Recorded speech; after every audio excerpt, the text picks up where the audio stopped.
Hey guys, it's Jamie from No Getting Off This Train, and today I am making ham and cheese pockets to put in my freezer.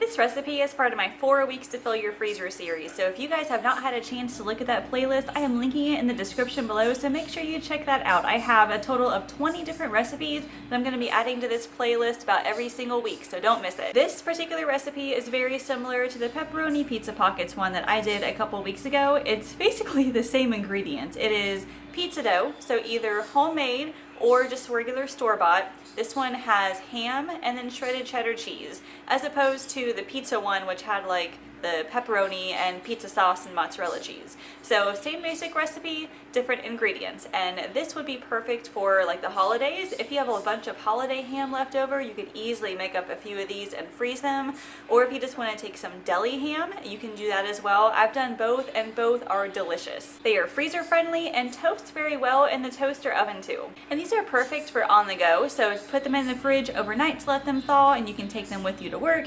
You can eat it on the way to work or in the car, wherever you need to go. It is handheld, portable, and not messy. So let me show you how they're made. So the first thing you'll do is preheat the oven to 375, and while that's going, you take some pizza dough, whether it is store-bought or homemade, like this one right here. This is my regular homemade pizza dough recipe. I will link that in the description.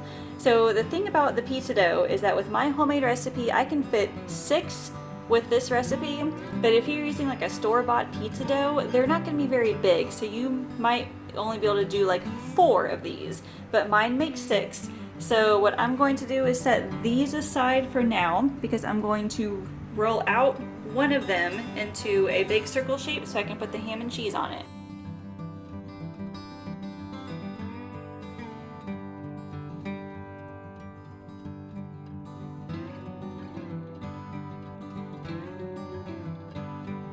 So over here I have some diced ham.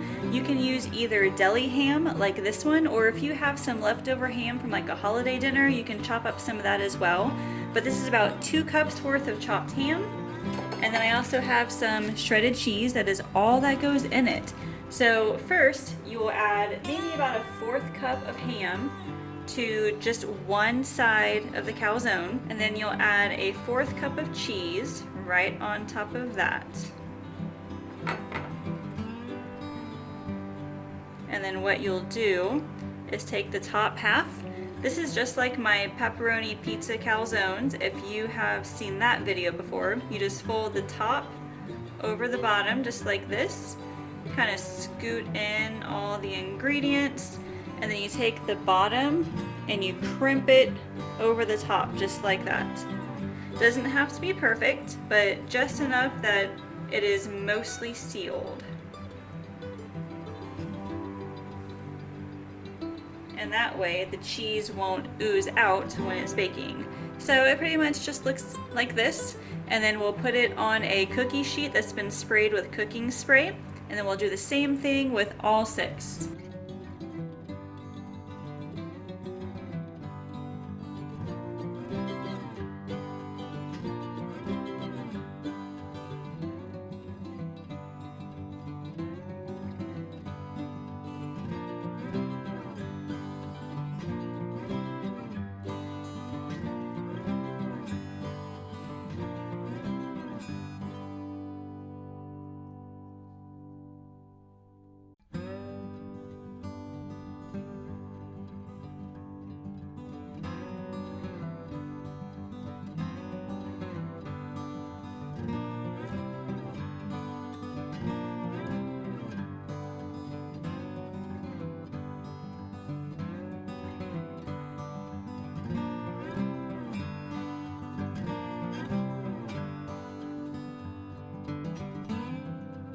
Okay, here's what they look like when they're all finished. Now, real life story here. My daughter told me that she wanted everything on the side, so I'm just kind of baking this one kind of like a pizza crust. So just pretend that we have 6 right here.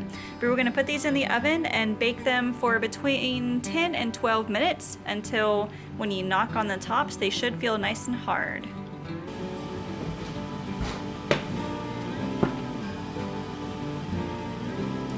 Okay, well, as you can see, that puffy one over here was just the standard crust by itself, and it kind of puffed up a little bit.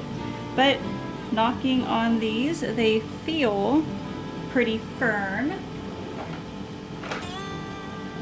So we can look at the bottoms too. And yeah, they look really, really good. So I'll open one up here in a second. If you are freezing these, wait until they are completely cooled. You don't have to cut them or anything. Just place them on a cookie sheet lined with parchment paper and flash freeze them in the freezer just like this. And then when they're completely frozen, you can put them into a gallon-sized freezer bag, and they will stay good, or fresh anyway, for up to 3 months. They're still good to eat after that, but you risk freezer burn, so try and eat them within 3 months. Okay, so let's cut this open real quick and take a look inside. And yes, the ham is hot, the cheese is melted, and you can serve it with any kind of vegetable. If you would like all the recipes from the 4 Weeks to Fill Your Freezer series in one convenient spot, I created an ebook that has all the recipes put together, separated by breakfast, lunch, dinners, and then desserts and snacks. I put them all into an ebook and made the grocery list for each one as well conveniently for you. And if you guys would like that, I've got a coupon code in the description just for you guys, so make sure you check that out. Also, make sure you subscribe to my YouTube channel so you can be notified whenever I post more recipes like these, more grocery hauls, or meal planning tips. Thank you all so much for watching. I will see you later.